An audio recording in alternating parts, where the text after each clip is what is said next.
All right. Hello, everyone. It is Chrissy and Lex on the WAVIT podcast. This is episode 6 with our very best Heather Best, and I'm very excited to have this conversation. I've seen Heather around the industry. We've had a couple conversations around work, but now we actually get to sit, drink some tea, and chat about life. So, how you doing over there, Heather? Well, as I mentioned earlier, and I'm sure you guys can assume this by now, clearly from Canada, suffering about minus 17 and 2 feet of snow at the moment. So, for those of you in the warmer southern states, I am incredibly jealous. Brutal. Can you get out of your driveway? Absolutely. That's why we have children, so that they will. There you go. Oh my goodness. So, Heather, for those listening who don't know who you are or haven't yet had the chance to meet you, could you give a little bit of your sparkly intro on who you are, what you do, and why you like what you do? Sure. Well, for those of you that don't know me, Heather Best. I work for One Diversified out of the United States, actually, even though I am located in Canada. Spent about, say, coming up on 16 years in the industry. I straddled the line between AV and media, which has been absolutely fantastic on both sides of the fence. However, two very, very different business units to dive deep into. I've been fortunate enough to travel the world within this industry, honestly meet some really, really amazing people. And yeah, so far, still loving it over here and couldn't think about doing anything else with my career. That's awesome. Thank you for sharing with us about that. Excuse me. So I was perusing your LinkedIn, as I do, because I love LinkedIn. LinkedIn is about the only social media I really actually love. But I was looking at your background and I'm like, wow, you and I have a very similarly diverse background. We've been in a lot of places doing a lot of things. And I love that. And I know I have a ton of stories about how my diverse background has helped me in my industry or my career now. I thought maybe there might be a few lessons that you could remember or recall from your time in those other roles that help you today and kind of feed your ways of working. Yeah, yeah. Um, well, like you said, I've been involved in a lot of different roles, and I've been fortunate enough to not be at too many companies in my career. I will proudly say I did work for one of our biggest competitors that in the background. And to be honest with you, probably my most challenging position ever is when I worked in the Middle East for AVIT as a service technician. And when I say I worked there as a service technician, I mean I traveled all of the 7 Emirates. I was over in Qatar, I was in Lebanon, and occasionally had the chance to visit the UK as well. And when we look at AV and media, I think we can clearly define it as a very male-dominated industry. Sure. And then top in the Middle East on top of that, and you've really got a male-dominated industry where they do find women, I don't want to say lower class, but definitely on a lower tier and at a different level. I can remember doing a project in Abu Dhabi one time, and we had just stood up this amazing LED wall. I think it was like probably 100 feet long, 60 feet tall, in this massive boardroom on the top floor of a palace. And the sheikh came in, and we were all instructed to kind of stand against the wall, and especially women, to hold your heads down and don't, involve yourself in any, conversation unless you're spoken to. And I can remember the sheikh coming through saying, well, who built this or who helped design this? And I had a wonderful leader at the time who was very proud that I was a woman working in the Middle East. And he put my name forward. And what shocked me beyond belief is that actually started off a wonderful relationship with that sheikh. And I mean, he would call me at 2 o'clock in the morning. Heather, I need you to come to Abu Dhabi and fix this. We've got an important call tomorrow. Please, you're the only one. And, that relationship developing was everything. Sure. When I went into that job, I went into it thinking, nobody asked me to come to the Middle East. I chose to go there. And I think what's really important is that just take a look at, where you're surrounded, what you're surrounded by and the situation you're in, and just kind of do your best to remain respectful and go in with, the job that you're there to do, and just, let your work kind of speak for you. Very early on in my career, one of my very first jobs, which I'm not shy about saying, I did get fired from. It was the very first AV job I ever had, and I wasn't picking it up fast enough. But one of the lessons that he taught me was, when you're building racks or when you're doing your work, 10 years later, somebody's going to come behind you and they're going to see your work. And they're never going to remember somebody's work who was done perfectly. They're only ever going to remember work that was horribly done.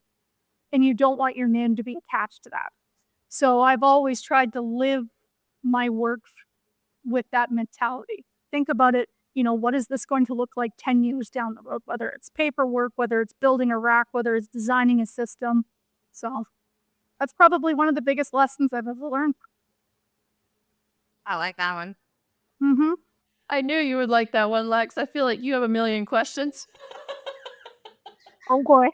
Well, I think the Middle East story was super cool because my parents, for a little bit while I was in college, lived in the Middle East. And I just remember, just my mom talking about all the cultural differences, and she was a teacher there. And it was just really interesting to hear. And I never even thought about the fact that, like, it would, like, even ownership of work, it even affects that over there. So that was so interesting. And I do love that maybe that was like the first, woman AV engineer that he's ever met, and then that can change his perception like forever. So I think that's, I don't know, I think it's really neat because genuinely, like, you started something just by one person. I think we've a lot of episodes we've talked about how, like, we feel like it's so overwhelming, like making any sort of difference or just being one person. But like that in itself, I think is so cool. And I really appreciate that story. That's all. No, what's great about it is, when I went to the Middle East to work first, and, it was a US company that I was working for. So, of course, the mentality was, man or woman, it doesn't matter, who's doing the job as long as the job's getting done. And I can remember walking into the building my first day of work, and, at the entranceway, there was admin there, and they were all women, and then you started to look out, and then all the sales guys, well, it was all men.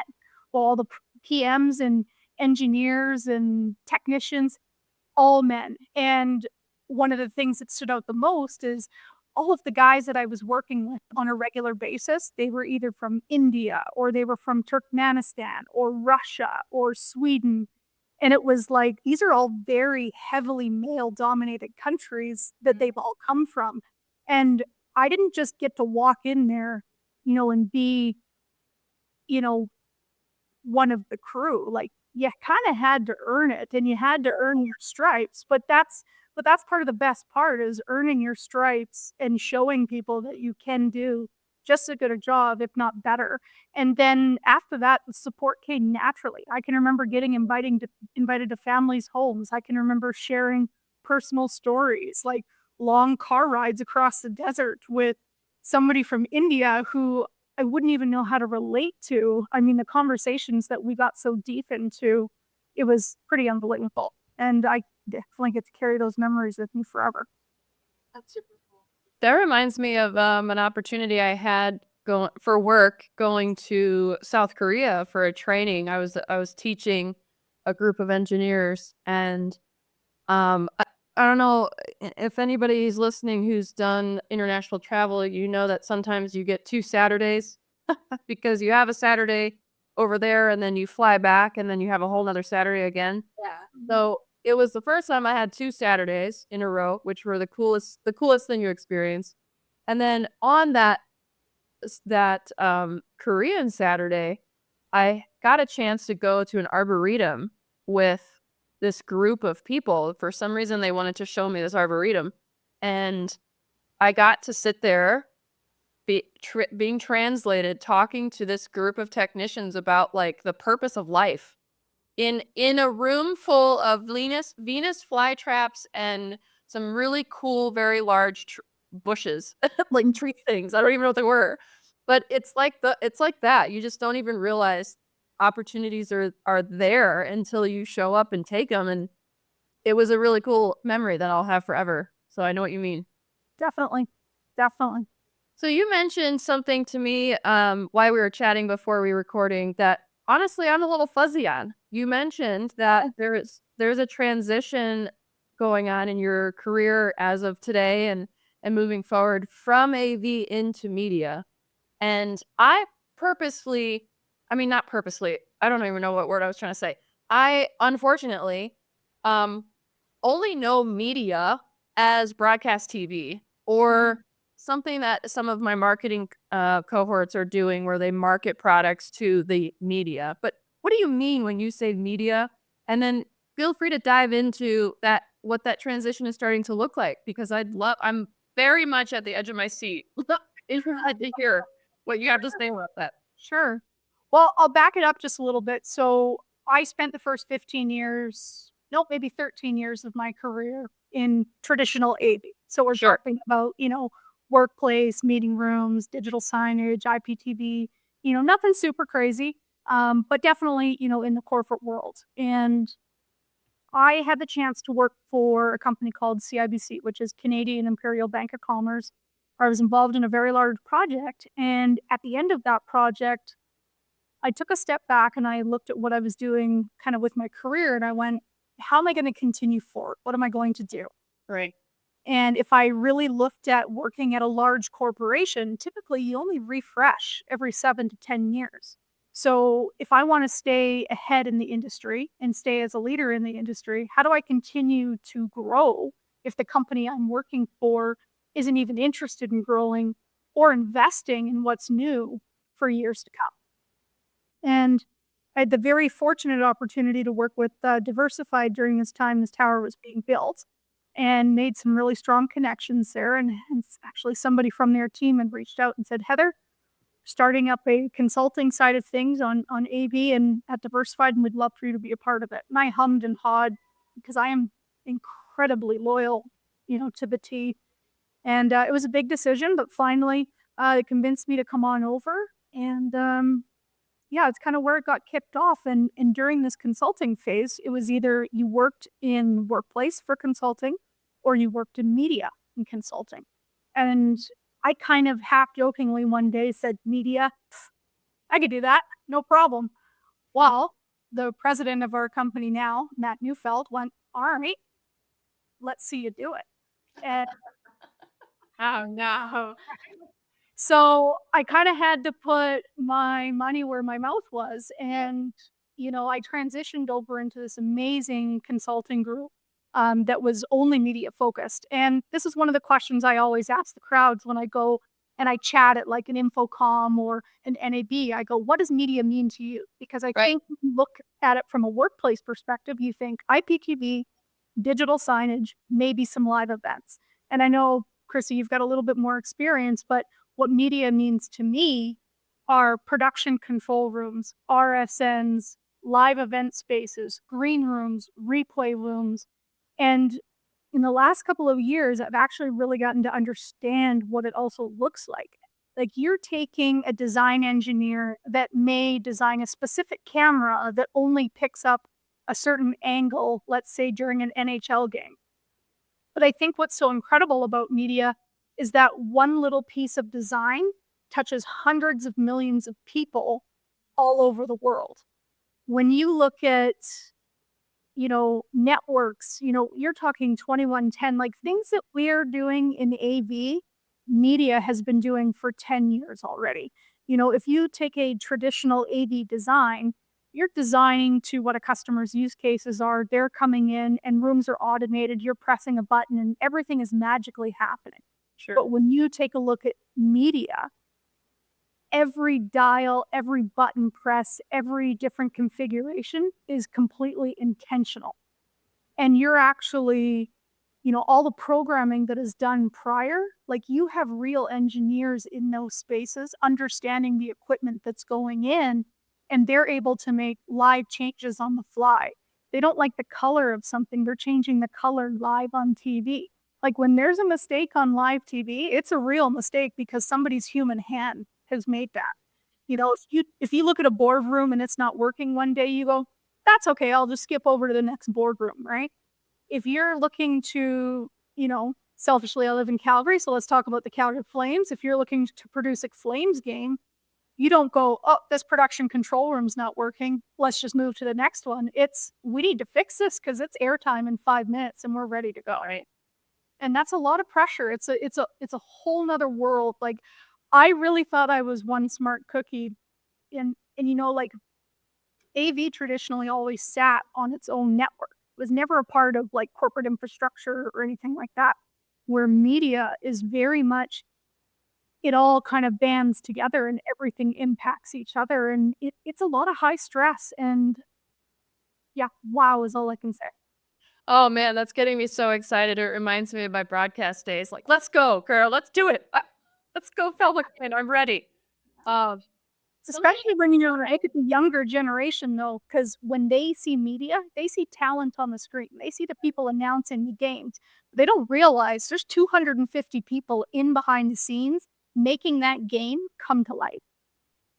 I regularly tell my friends and family who are not in the industry to not talk about football around me because I usually ruin it for them with the idea of explaining what's going on in the stadium on the media side. Like, what they're seeing is not just one guy in a camera, sitting up on the top of his seat pointing to the field. There's a whole 250 person team putting this show together.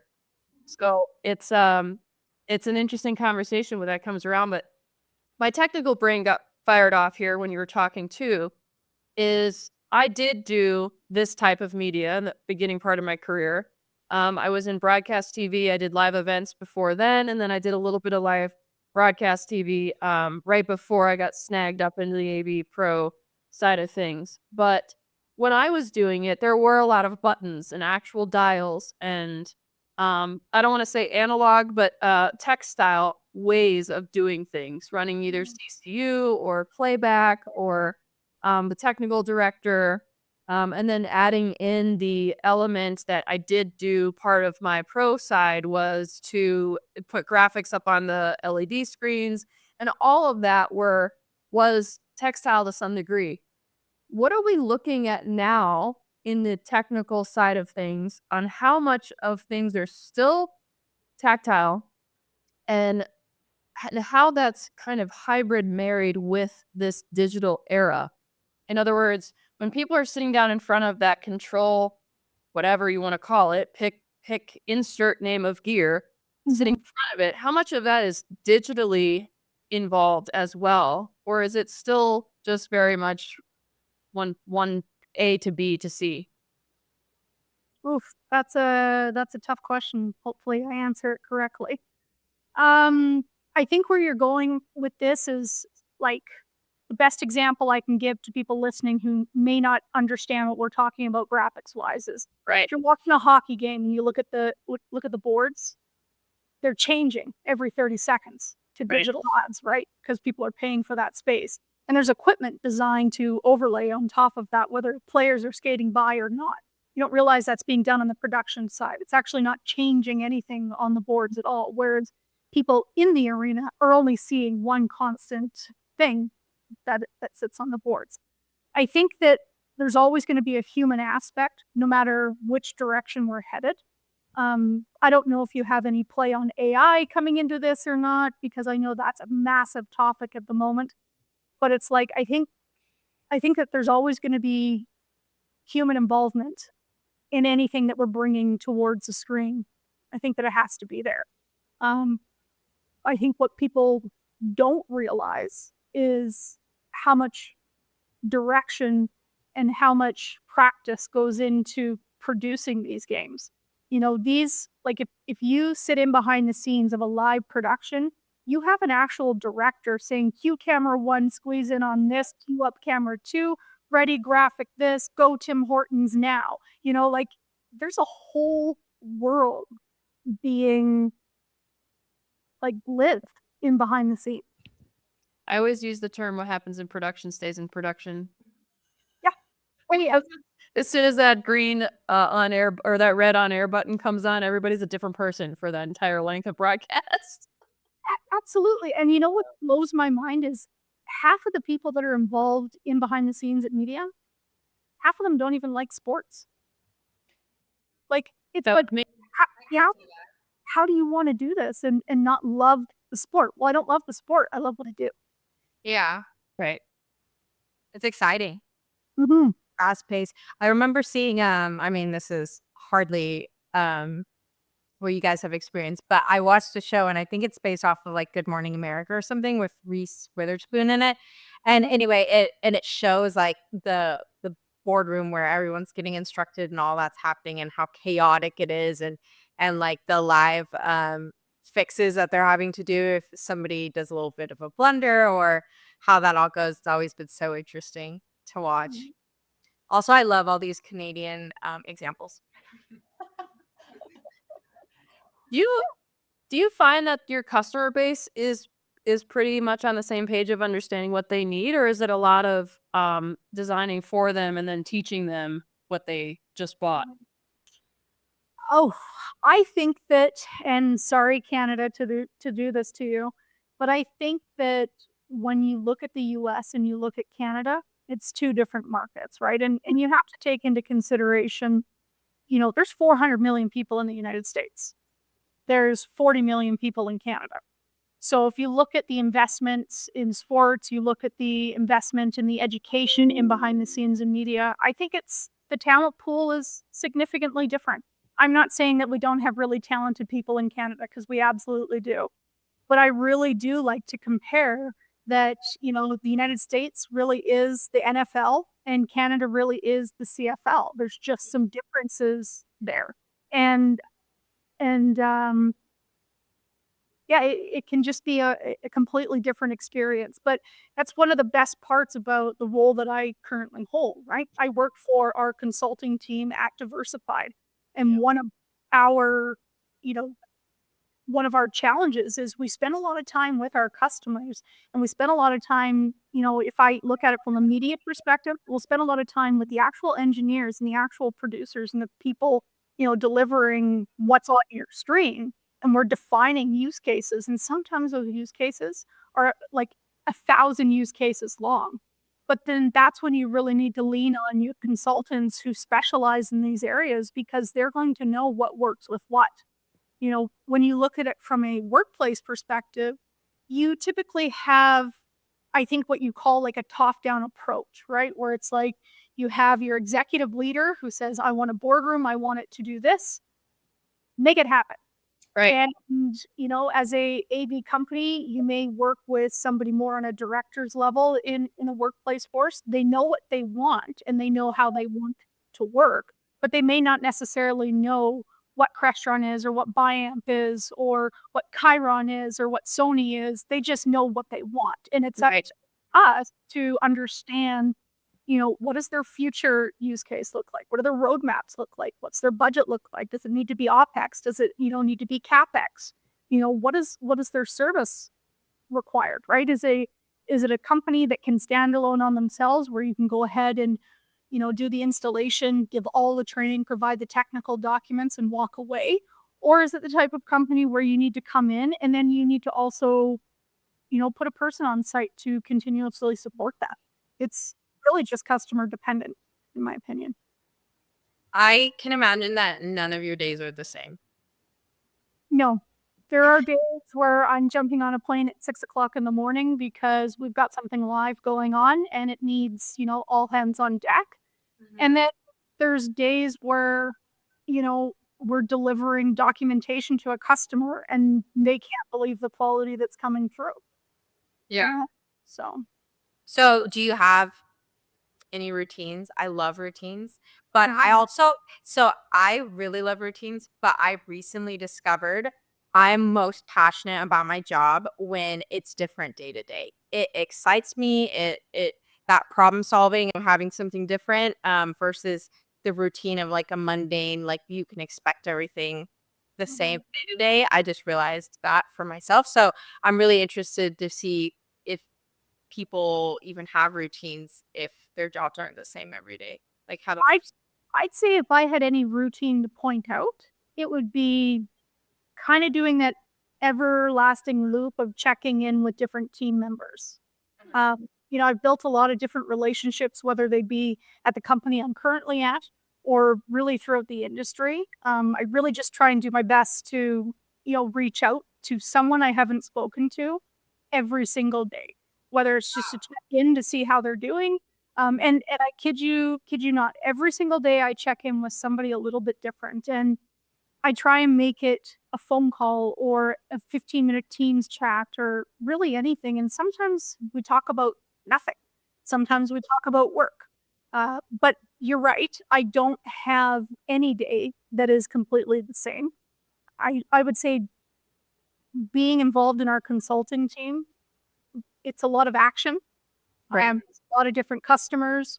It's a lot of high energy and it's a lot of high deliverables. It's a lot of pressure, but I've really enjoyed it. But I've enjoyed it because the team that I have around me is exceptional. Right. And by exceptional, I mean, I know that at midnight I can call somebody and they can sit me down and explain something to me in layman's terms if I don't know what it is.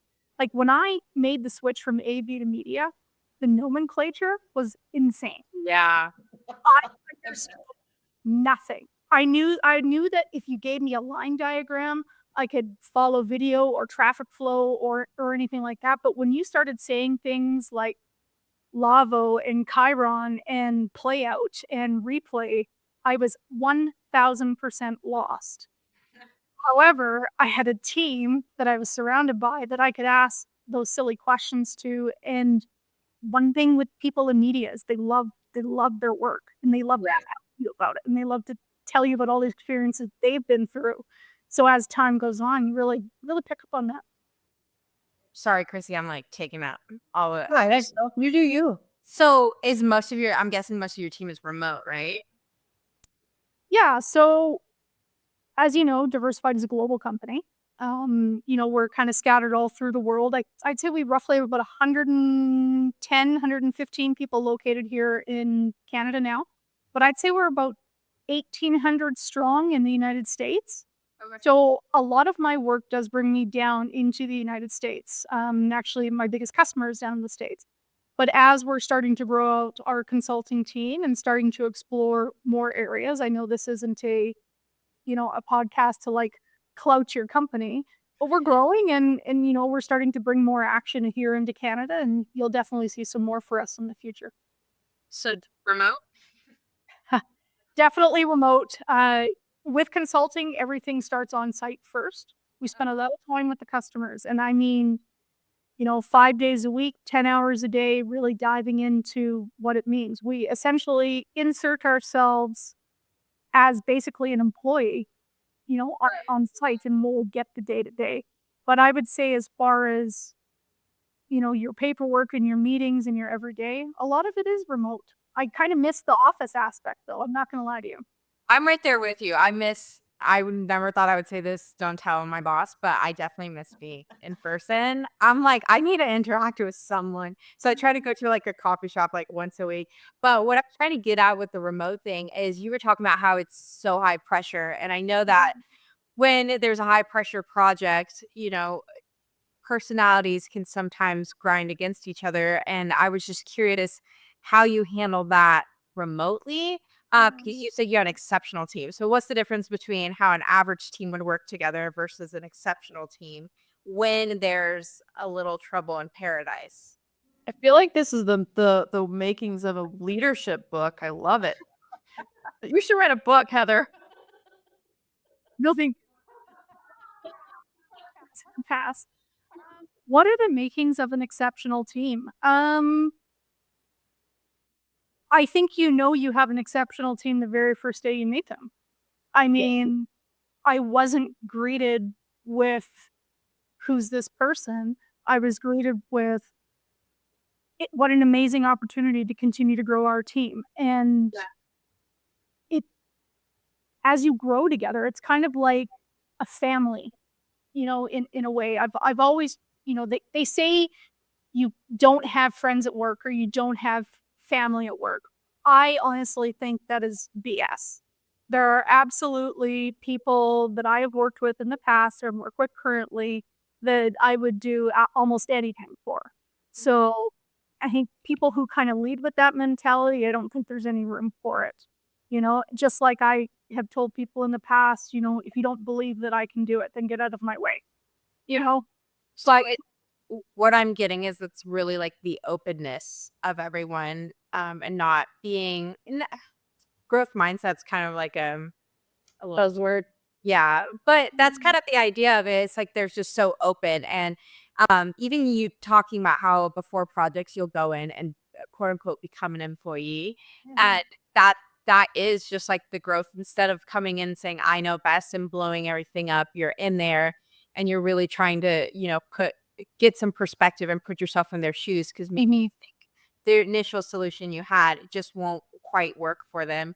But how exceptional to have a team that was so excited Yeah. to have you come, because I feel like that's just all the difference. It does, but also what makes a difference is look at where you failed. How did your team pick you up? Right. Or did they just leave you there to kind of like figure your life out on your own? I know that I can make a mistake, and I know that I have a wall standing behind me that's here to support me, right? They're going to catch me just like I would catch them, if they make a mistake. I think what really sets us apart is, we all know where our strengths are. And, you hear the term, I'm an expert. I'm an expert. Well, you can't be an expert in everything, but you can be an expert in some things, and you share that knowledge together. Like, you want each other to grow. One of the things, I think that makes a really great leader is one, you need to have empathy. 1000% you have to have empathy. But also, you want the people that are looking up to you to succeed higher than you. That's your main goal. It's not I'm the big cheese and I'm amazing. It's like I'm always like promoting Right. team members, and then my team members are also doing it back, and it's like it feels really good. Well, there you go, folks. Non-toxic workplaces exist. So if you were settling for any less, don't, because it is out there to have a team that, supports you. I think a big takeaway. From my own experience, I'm just saying, settling. Just get that out there. I think a big takeaway too from what I was listening to is that the security in these people and their ability to do what they're doing. And what I mean by that is there is a term in psychological theory about attachment styles for how people relate to other people. And, you might be have an anxious attachment style or a anxious avoidant attachment style. And then there's a big one that everybody tries to get to, which is called a secure attachment. And when I take that theory and I apply it to self-identity, I find that you get the result of a quote exceptional team when a person is most securely attached to their skill set and they understand what they can bring to a table and they can understand what they can't bring to a table. So that means that they know, sitting in the chair talking to you, they know what they're good at and they know what they can bring to the table. And I think that takes time to get to. But I find at least in my new role too, a lot of what you're saying relates well to my new role as well, where there's people I work with who are very, very good at what they do. And I know I can't ask them to do something else because that's not what they do, And then something Lex said earlier too was, how do you deal with personality conflicts inside of an executive team like that? As I actually, from what I'm hearing you say and my experience is we kind of use that for our advantage. We know that so-and-so is going to have a certain attitude towards a certain project. We understand that's par for the course. Like we understand that that's part of the deal. And we know that we can navigate the waters because that exceptional team knows everybody so well is kind of what I'm pulling from what you're saying too. Like there's actually a security in the team. Well, and as a senior program manager, that's kind of my role though, is to navigate those waters, understand the customer, know what their needs are, so that the people doing the real work can focus on what they need to deliver, right? Yep. And that's part of the synergy of the team. They know they can rely on me to deliver a safe place for them to work, and they know that things are going to get done that need to get done so that they can stay focused on what they need to do. And that's ultimately, doing what our customer needs. Nice. I keep having things to say and then I forget them by the end. So my brain is not reading today. I keep thinking it's Friday because Thanksgiving is tomorrow. At least for Americans. And so I realized the other day that you guys so not the same. No, we celebrated Thanksgiving last month, when there was no snow on the ground. Right. Yeah. Well, and to be fair, it actually feels like a Friday for me as well. Like I've mentioned, most of the stuff that I'm up to these days is US based. So my email has been crickets today. It's given me the chance to catch up on some much needed paperwork. Both holidays. Mhm. We had a project that it ended up a team member being out of office this week, so we couldn't finish just that last portion. Poor planning on my part. But I remember emailing them and being like, "Oh, we're actually not going to be able to get this done until next week. So sorry." And then I gave them like a solution in the meantime. And then I felt so bad. And then everyone's automatic emails came back and no one was in office. And I was like, sweet, that worked out really well for me. And I was like, so yeah, it's definitely not a week that much is happening, at least in higher ed, especially. They're gone for the whole break. So there's one inevitable topic that I like to talk about, especially speaking to a woman in the industry, and that is how you keep self-grounded in all of this crazy. What are things that you like to do to show up, no pun intended here, as your best day to day? And that you mentioned in some of your conversation earlier that, it's a high stress job, and you kind of with high stress means you have to be at your best 100% of the time typically. So are there things that you do that you'd be willing to share, behind the scenes that keep you kind of level-headed and ready to go at all times? You mean, how do I stay sane without whiskey? Absolutely. That was the professional way of asking the same question. Uh, I know this sounds super, super corny, and maybe it makes me sound a little stalker-like, but I'm a little over-prepared on certain things. I like to research my customer first. I'll go as far back as look for articles that they've been involved in and, kind of look to see, their typical flow. Uh, I'd like to say that I can kind of adapt to any scenario. If you need constant emails on the daily, great. If you only want to be contacted once a week, fantastic. I really, there's that old saying, fake it till you make it. Sometimes that really does have a real play within your work. But ultimately, in any job that you do, it's just your job to be educated on what your responsibility is. But also, I think what's important is to understand what everybody's role really is, that is around you, whether it's within your company or, the customer that you're working for. One of the things that I've really challenged myself as of late to make myself a better person is to dive into the procurement world, really understand what that looks like.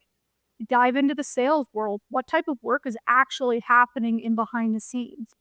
I've gone as far as connecting with some of our warehouse staff to really understand, how their day goes and what their responsibilities are, because it all kind of trickles together, whether you're, somebody driving a truck and just delivering a package, or you're the CEO at the top. You all have an impact on each other. And I think if we can just better understand each other's roles, I think it really helps the day to day go a little bit further. I know that's super lame. But No, literally, that's so good, 100%. Because I feel like it's so simple that teams miss out on it. They just don't think it's important enough to sit down and really define what each members of the team is, because one person might have an idea of what you do, just based off of your title, for example. But that's not just what you do, and you do so much more than that. And they could have been using you as a resource. But Well, then look at typical corporate America, and I don't know if you guys have experienced the same thing too.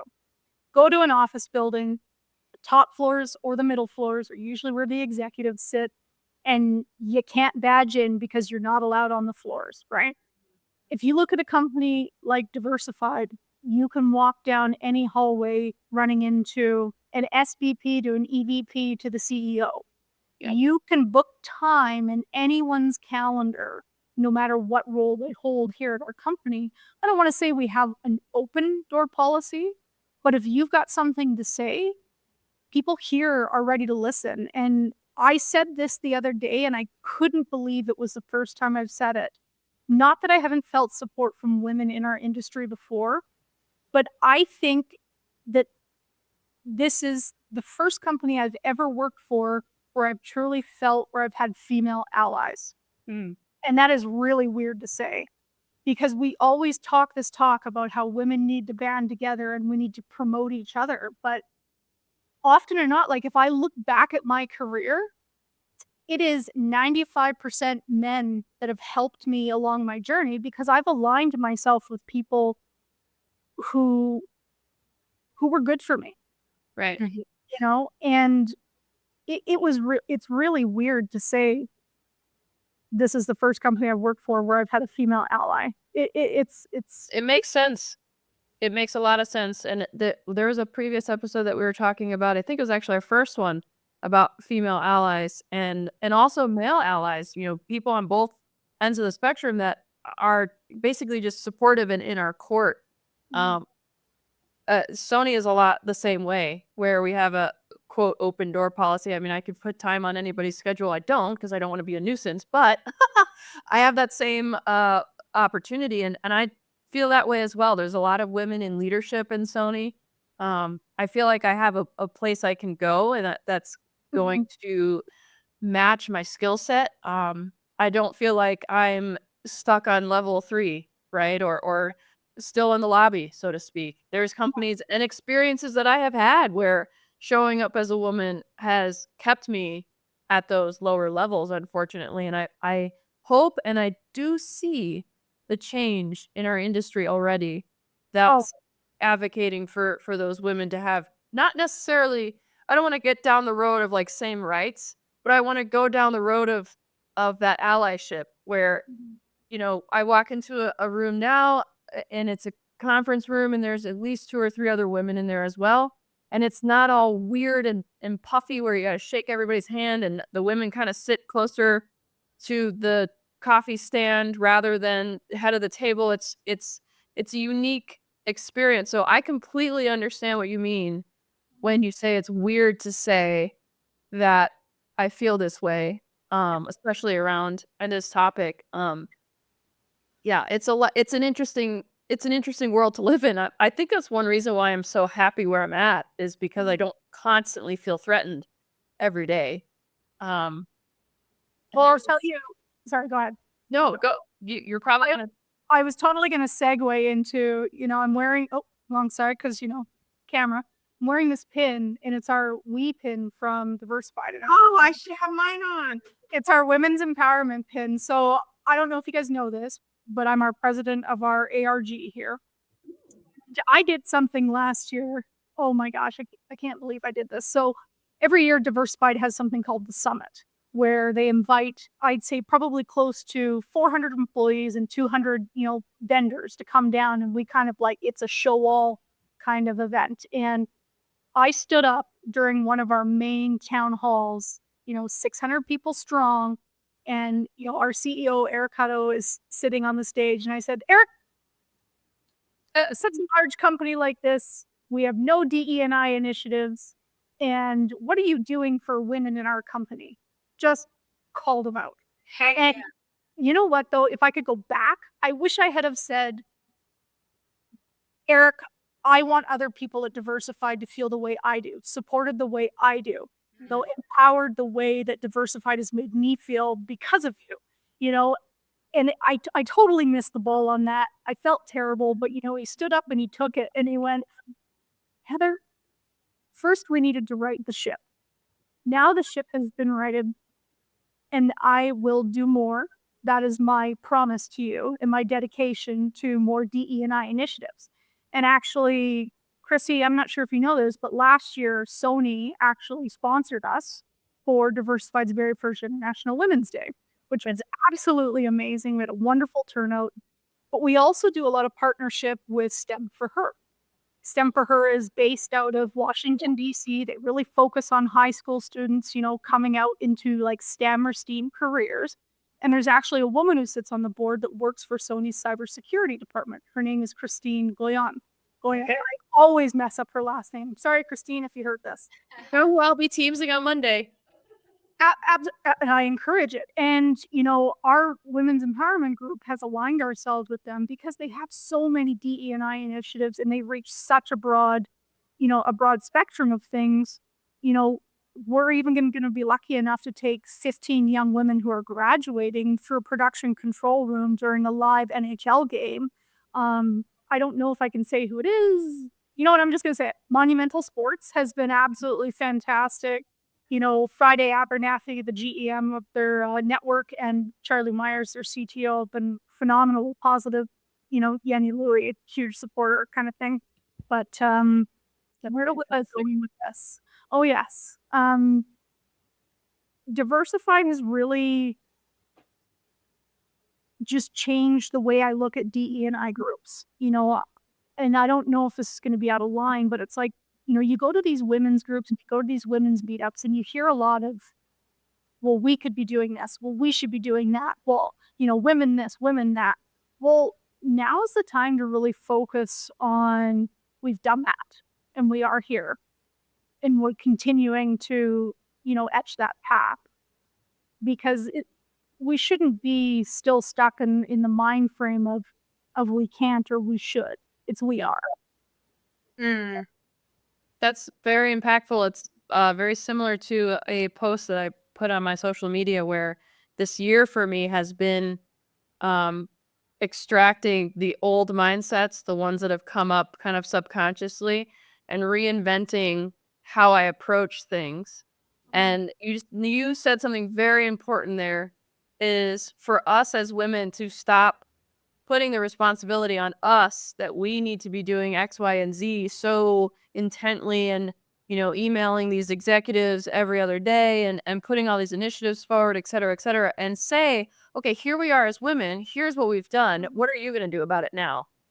And putting that responsibility as a shared responsibility, not something that's, well, we're done doing it. Now it's your turn. We kick a ball over the fence. It's not that.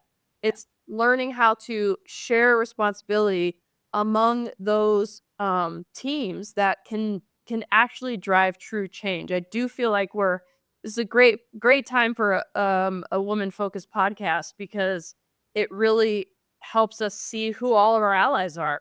There's a lot of podcasts out there that are focused and geared towards change.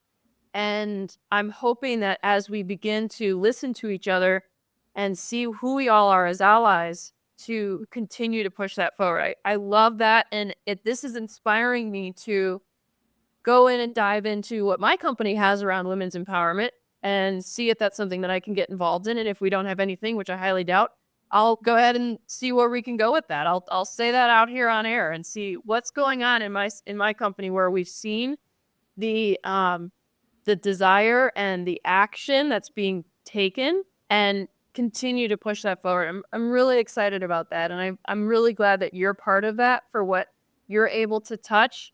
And what do you want to see coming up? Like, what do you want to see in the future with where you're at now? Well, I definitely have some things that I can't share. There's going to be a large event coming up for International Women's Day this year. And that's kind of all I can say. Diversified is definitely spearheading it. And this year's theme for International Women's Day is Accelerate Action. Okay. And I think what I would find most beneficial when we're going to like the ISEs and the Infocoms and the NABs and whatever, the SBGs, whatever, conferences you're going to is I want to hear more from women who have been doing, Yes. and and it doesn't matter if you've come up with a new way in ServiceNow on how to be more efficient, or you've come up with a new way to design something in the cloud that hasn't been done before. Like, I know that there's so many brilliant women out there, but it's like, if you think about after work, right? And I know this is such a stereotypical cliche. After work, a bunch of people get together and they go, let's go out for some drinks. A lot of the times, and this is not always, some men, I don't mean all of you, they all go, okay, let's go for drinks. But then the women usually get in the cars, they jump on the train, and they go home because they've got kids and they're supposed to be cooking dinner and doing whatever. And I mean this thoroughly. There are men that do that role as well, like Right. allies, hallelujah. But I think that as women, we need to step forward and really brag a little bit more about our involvement. Whether if it's an individual contributor or a group contributor, at the end of the day, you were involved in something that was pretty amazing. And we get to hear it from each of us, right? Like, have you ever heard of the glass ceiling, right? I'm sure everybody's heard of the glass ceiling. Your colleague at Sony talks about the sticky floor. Sticky floor is, and again, Christine, sorry if I butcher this, but it's like, if you see a job on LinkedIn and you look at everything that you need to qualify for it, you might look at yourself and go, I'm probably not qualified. I'm not going to apply for it. Never mind. Where our male counterparts will go, sweet, apply. Yeah. Because they're taking that chance. So like this year is our year to get up off that sticky floor and shatter those glass ceilings. Like, let's go. That's why I know that you said when you jumped up and you said your little spiel, I know that you said you kind of regret how you phrased that. Absolutely. But that's why I still like loved that so much, because you were brave enough to do it imperfectly. And I feel like that's a lot of the pressure that there is with the sticky floor. It's like, okay, I don't perfectly qualify for this job, so I'm just not going to do it, when you could have, imperfectly said it, and at least something was being done and not holding you back. And then maybe there are lessons that you learn next time. This is how it's going to go. But just being brave enough to do that, I think is huge as well. So 100%. And don't ever devalue yourself. You might not be perfect for the role, but if you're teachable and you're open-minded and that leader can see that, there's a really good chance that you're going to qualify for that role, because while there might be somebody 10 times more experienced, that can do that role, you are going to be able to be brought up within that role at a realistic pace, and they're going to see that in you. And I think that this year really is the year to accelerate that action. Believe in what you're doing. And, like I've said many times, if somebody doesn't believe you, then they're a waste of your time. Move on. Like, Yeah. don't Somebody who will. your energy. yeah. Yep. I love that. Well, I think we are almost at time, or very close to it. So I want to go ahead and say thank you so much for this wonderful conversation. I am probably going to ping you a couple times in the near future just to say hi and and talk more on this lane. I feel inspired and empowered, and that's pretty tough. That's pretty tough to do. So I appreciate that and all of your opinions as well. And is there anything that you want to cover real quick before we close out that we might not have addressed, that I want to make sure you feel like you got all your thoughts out? I don't think so. I mean, I think we covered a wide range of topics. Honestly, it was a pleasure being here. And, if I inspired anyone, that's a win in my books. So That's awesome. Well, Lex, I'm going to throw it over to you to do the full wrap up, because I'm still practicing. Well, there you have it, folks. This will be probably our second-ish episode coming out in 2025. So hopefully this accelerates you into some action. If you didn't get that reference, it's the I wrote it down so I could do that, and you guys are so quiet. Anyway, I hope that you are inspired, and maybe that can end up being one of your goals this year, is to just, be brave enough to maybe not say something so perfectly, but at least, there's action being put into place. And also, just as a reminder, a lot of companies already have their own like women's or DEI situation going on, and you could just get more involved there too, and then directly affect the company around you. And it doesn't have to be something like WAVIT necessarily. That's like the whole industry. We all have places where we can help be a part of that change. So again, thank you for being on here, Heather. Thank you for having me. Best. I know. I'm sure you get that a lot, but that's such a cool last name. There's just so much you could do with it.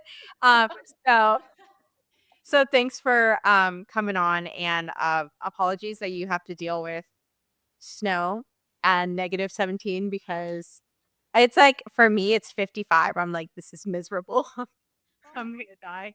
Open to jobs in Hawaii, just saying. Yup. Alrighty, well, as you know, everyone, we will have Heather's contact information in the bottom, or like her LinkedIn, probably linked to her LinkedIn.